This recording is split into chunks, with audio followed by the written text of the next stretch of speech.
All right. You know what? I've talked about my life and good guys and bad guys, but one thing I am obsessed with is the archetype of the gay villain. It is my favorite thing in the world.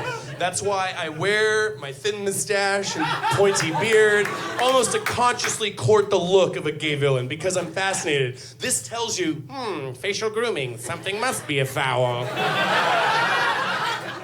Always the thin mustache. It's a common thing in that, effeminate manner, you know?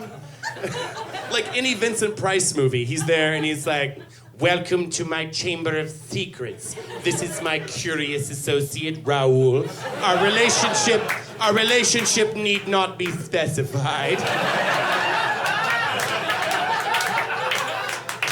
Raoul, fetch the murdering slippers.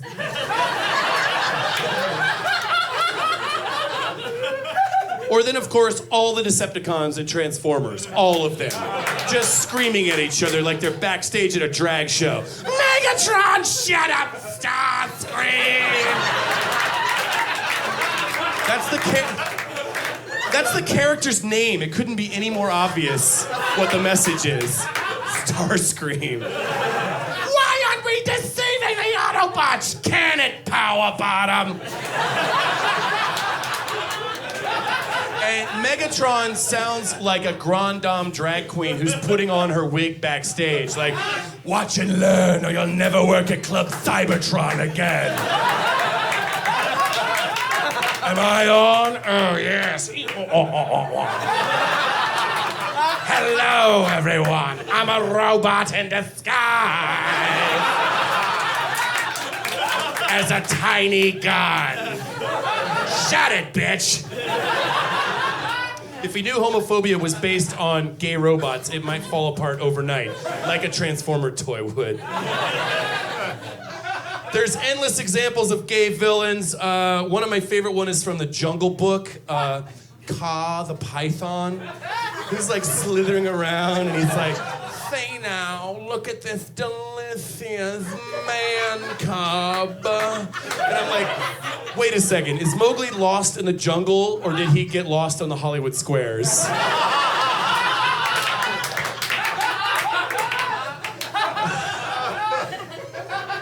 And then, of course, there's Skeletor and He-Man, always sitting on a perfectly appointed throne of skulls, already having died of AIDS.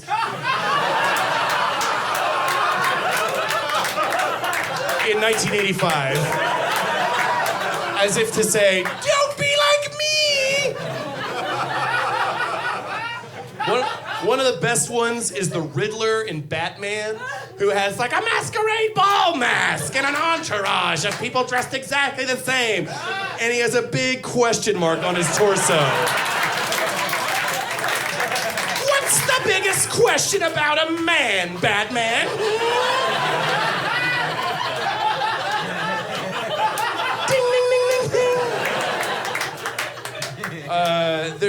I could go on and on. There's, of course, they're not all boys. In The Little Mermaid, it is Ursula, the sea witch. A big, fat, brassy dyke with a boy's haircut. Ew!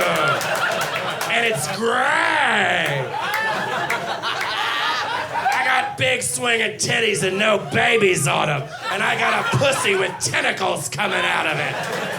Those poor, unfortunate souls who have to have sex with me, right, ladies? And I'm like, no, every time I've ever met a woman like that in my real life, she's been awesome.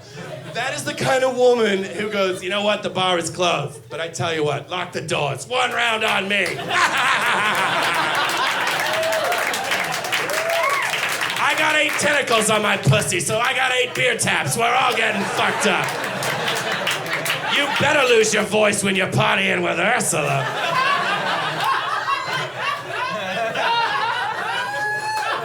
Gay people are not villains, but for some reason, you know, we get tarred with that. I guess I feel like we just have special powers. We're just like Jedi. We can be good or evil. Very special powers. But my favorite gay villain is anytime you've ever seen a Robin Hood movie, the Sheriff of Nottingham is always a fabulous fop cloaked in furs. who's like, bring me this Robin of Roxley. And make him, oh yes, make him kneel before me. Well.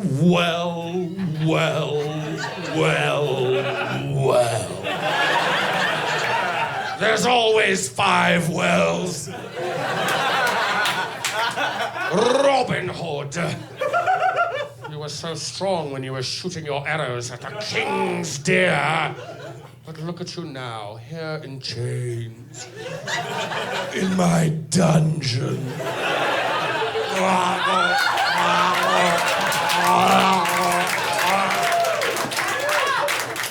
I feel you tense at my evil blowjob. But let's see your reaction when I enter you from the Sherwood Forest. Bring me the most painful condoms available.